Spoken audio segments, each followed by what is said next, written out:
es un gran inconveniente porque la principal causa por que los indios obedecían a sus caciques aquí es mediante la costumbre que tenían de darles de beber, y que si no hubiese de dar de beber a los indios, ellos tampoco harían sus cementeras. Cristóbal Paico, Curaca del Valle de Jequetepeque. Mi nombre es Sergio Sáez, y en este episodio de Más de 200 hablaremos sobre la importancia de la chicha durante el incanato.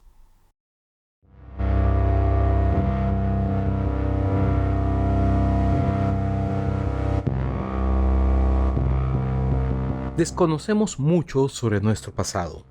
Desconocemos cosas como la existencia de templos a lo largo de nuestro territorio desde hace más de 4500 años. Desconocemos que el quechua no es una única lengua. Desconocemos que Túpac Amaru no fue el primer cacique en rebelarse. Desconocemos que el abandono nos ha hecho perder muchísima de nuestra historia. Únete a nosotros en la aventura de evitar que el olvido nos robe el pasado y compartamos la aventura de redescubrirlo.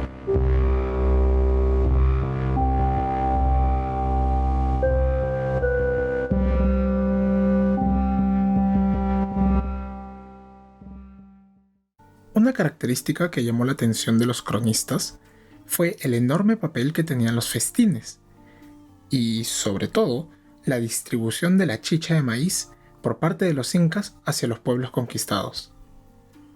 Para ellos, se trataba de uno más de los supuestos vicios que eran achacados a los infieles y que necesitaban ser evangelizados.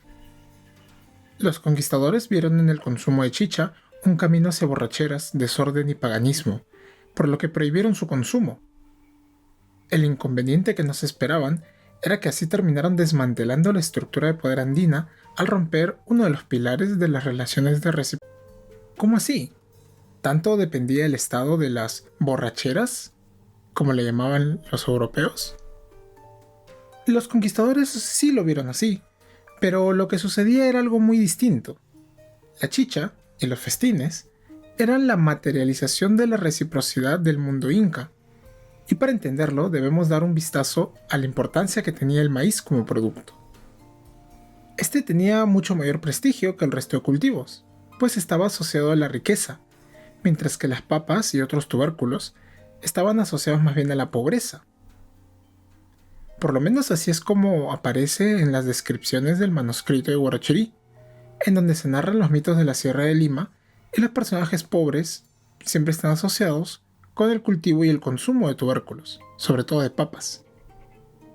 Este mayor prestigio del maíz también se puede observar en el trabajo de varios cronistas. Ellos lograron recopilar muchos ritos, muchas ceremonias y cánticos relacionados con el cultivo de este producto, pero casi nada sobre los tubérculos. Esto se debería al énfasis en la información estatal, información de la élite por parte de los informantes de los cronistas. Serían más bien en los datos recopilados localmente que se pudo registrar las fiestas y ceremonias asociadas con el resto de cultivos. Esta dicotomía llevó al antropólogo John Murra a plantear la existencia de dos sistemas agrícolas: tubérculos para el consumo local, base principal de la dieta serrana, y maíz a nivel estatal. El imperio inca invirtió fuertemente en expandir la producción de maíz, al abrir nuevas áreas de cultivo, mejorando los campos existentes y demandando maíz como tributo. Las quebradas profundas fueron transformadas por grandes obras de infraestructura,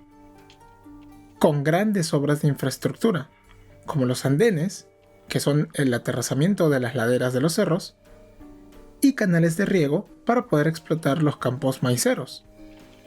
Su cultivo además dependía mucho del clero estatal, pues los sacerdotes eran los que decidían dónde y cuándo sembrar, desde la capital cusqueña. Toda esta transformación del paisaje andino tenía como fin la producción de chicha. Llamada aja en quechua, se podía elaborar chicha a partir de la yuca, el maní o el molle, pero fue la de maíz la que se convertiría en uno de los elementos que garantizaron el control incaico. ¿Cómo así? La producción y el consumo de alcohol eran centrales para la creación de la identidad, la construcción y mantenimiento del poder, el funcionamiento de las relaciones sociales y las prácticas religiosas de la sociedad andina al momento de la conquista. La chicha era distribuida por medio de festines celebradas como una suerte de paga por las obras de infraestructura pública para el cual el Estado reclutaba campesinos. De esta manera, los festines materializaban las posiciones sociales en la manera en que los alimentos eran servidos, a quiénes eran servidos y por quién eran servidos. El orden social, del contexto del Tahuantinsuyo, del contexto del dominio incaico, era recapitulado en el evento y el anfitrión, en este caso el Estado, se legitimaba. Esta reafirmación del orden social se realizaba mediante despliegues ostentosos de riqueza, en donde, en el fondo, los trabajadores proveían de más trabajo que el costo equivalente de comida y bebida que eran consumidos. En este sistema de reciprocidad asimétrica, lo importante era el anfitrión, no tanto los regalos o los festines brindados. Y por ello, por el prestigio de este anfitrión, es que los regalos y festines adquirían gran valor, pues eran proveídos por el Inca, la máxima autoridad. Esta fue la manera particular en la cual los incas aprovecharon la reciprocidad andina para extraer fuerza de trabajo y generar riqueza estatal, además de ser el maíz y por extensión la chicha un elemento sagrado y pieza central de las prácticas ceremoniales y que los curacas mantuvieron, con cambios evidentemente, durante la colonia. Incluso hoy en día se tiene a los padrinos, que fungen de anfitriones de su comunidad en las fiestas celebradas anualmente, estableciendo relaciones de reciprocidad que garantizan obligaciones futuras. Aunque, por supuesto, estas obligaciones no llegan a tener la verticalidad del orden incaico. En el contexto inca observamos también que la reciprocidad asimétrica era uno de los principios más importantes que estructuraba la economía política. El Tahuantinsuyo dependía, como Estado, de garantizar excedentes productivos que sobrepasen las necesidades básicas de la población. La escala de los festines llegaba a tal punto que los gobernantes viajaban con una comitiva que transportaba chicha para invitar en los lugares en donde se detenían a descansar. Es por ello que, a la par del incremento en la producción del maíz, el Tahuantinsuyo centralizó la producción de chicha en los Saquilahuasis, conocidos como la Casa de las Escogidas por los europeos. Se trataban de instalaciones especiales en donde se reclutaban niñas de todo el imperio para servir al Estado. Las mamaconas dirigían a las aclias en sus tareas de producción textil y producción chichera. Como ya vimos, la chicha era necesaria para los festines, pero los tejidos finos también servían como regalos, entregados por los incas a los gobernantes locales, estableciendo así nuevas relaciones de reciprocidad asimétrica, reforzadas con el matrimonio de los curacas con mujeres entregadas por el gobernante. ¿Dónde podemos observar esta importancia de las aclias en la economía y la política inca? Pues en los centros provinciales, por ejemplo. En Huanocopampa se encontraron grandes concentraciones de cántaros enormes utilizados en las diferentes fases de producción de la chicha, vasijas para el remojo del maíz, para el hervido, para el fermentado, para el almacenamiento y distribución, además de piedras de molienda. Una de estas áreas también presentaba herramientas de hilado y tejido, por lo que tenemos varias líneas de evidencia sobre la relación entre la producción textil y chichera, justamente los mismos mencionados en las crónicas sobre los Sagliahuasis. ¿Y de qué manera afectó esta estrategia incaica las provincias conquistadas? En el Valle del Mantaro, por ejemplo, incrementó el consumo del maíz, pero solo en los hombres. La arqueóloga Kristin Hastorf considera que se debería al acceso masculino privilegiado a los festines incas. Los curacas, los gobernantes locales, eran exclusivamente masculinos en esta región, y si bien es cierto que no se ha podido identificar si se trata de maíz consumido como tal o convertido en chicha, lo cierto es que el gobierno imperial transformó notablemente la dieta local. Para finalizar, debo anotar que esta estrategia no fue exclusiva de los incas. Los curacas de cada región también la utilizaron como estrategia de cooptación de la mano de obra.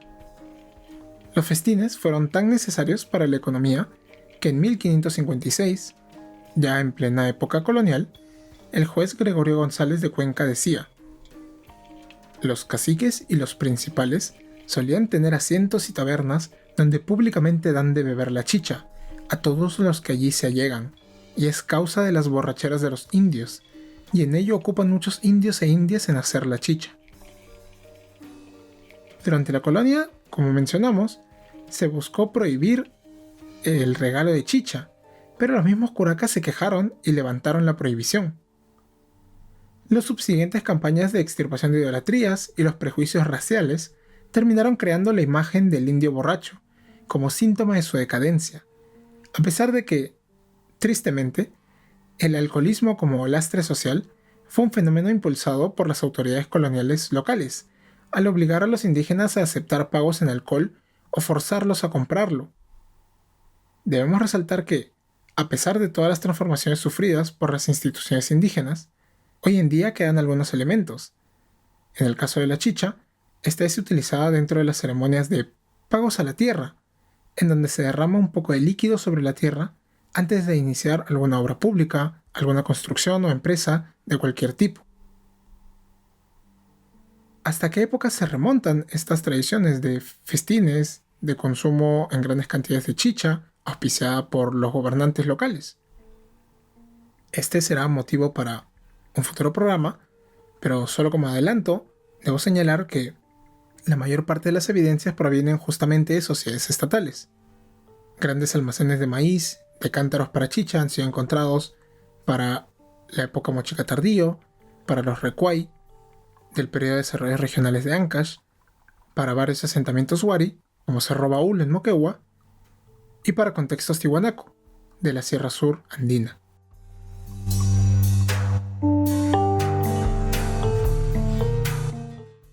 Gracias por acompañarme en este episodio. Como siempre, deseo agradecer a nuestros Patreon, quienes nos vienen apoyando ya varios meses. Gracias a Iván Villarreal, Joshua Aramburu Mantovani, Lindo Blair, Arturo JL, CBZ, Frank Abarca y nuestro nuevo Patreon Bernardo Neolán Venero. Ya saben que si desean contribuir con nosotros pueden hacerlo por Patreon, buscándonos como Más de 200 Podcast de Historia Andina. Pueden colaborar desde $1 y pueden desuscribirse cuando deseen, pero igual los episodios seguirán saliendo de manera gratuita desde iVoox, Spotify y YouTube. También nos pueden seguir en Twitter, donde estamos como @más de 200 en números, y dejarnos sus comentarios, críticas o sugerencias sobre los otros episodios y cualquier petición sobre un futuro tema que quisieran que toquemos.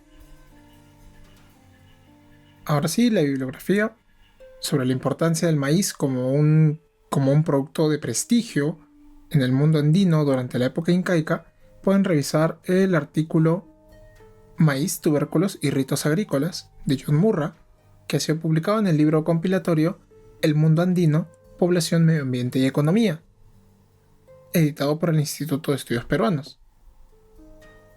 Y más específicamente sobre la importancia de la chicha para la economía política del Tahuantinsuyo, lo más recomendable es el artículo La cerveza de maíz en la economía, política y religión del Imperio Inca, de Craig Morris, que ha sido compilado en el libro El Palacio, la Plaza y la Fiesta en el Imperio Inca, publicado por el Fondo Editorial de la Católica y que se encuentra en descarga gratuita en su repositorio institucional. Y para una visión más diacrónica sobre la chicha, sobre el maíz, sobre la importancia de los festines, hay un trabajo muy bueno del 2008 editado por Justin Jennings y Brenda Bowser, Drink, Power and Society in the Andes. La introducción de estos dos autores es un buen resumen de los festines en la economía andina, no solamente durante épocas precoloniales, sino también durante épocas coloniales y en épocas mucho más recientes. Y bueno, ahí hay varios artículos sobre distintas evidencias etnográficas, históricas y arqueológicas sobre el consumo de bebidas alcohólicas. Eso sería todo en este nuevo episodio corto. Nuevamente, muchas gracias por escucharme. Hasta la próxima.